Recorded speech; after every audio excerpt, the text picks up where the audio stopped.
കരിനാക്ക്. മഴയത്ത് നിന്ന് പതുക്കെ ഇങ്ങോട്ട് കയറി നിൽക്കാൻ നോക്ക്.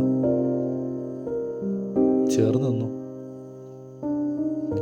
ഇത്രയ്ക്ക് ചേർന്നാലും അത്രയ്ക്ക് അകന്നു പോയതല്ലേ. പതിഞ്ഞ ശ്വാസത്തിൽ നീ വീണ്ടും പറഞ്ഞുകൊണ്ടിരിക്കൂ.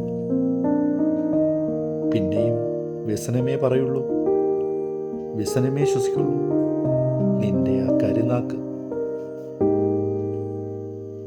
പ്രണയമുറിഞ്ഞ ഈ വിരലുകൾ നോക്കൂ. മുഴുവൻ വിരഹം വിടർത്തിയ ചമ്പകപ്പൂക്കളെ ഈ കുളിർപ്പിച്ചകത്തെ കാണുന്നുവോ? നിറഞ്ഞ പൂത്ത് തരിച്ചു നിന്ന ഇരുളിൻ ഏകാകിനിയെ. ഇനിയും പഴന്തുണി പോലെ നീ പാഴിപ്പോകരുത് കേട്ടോ.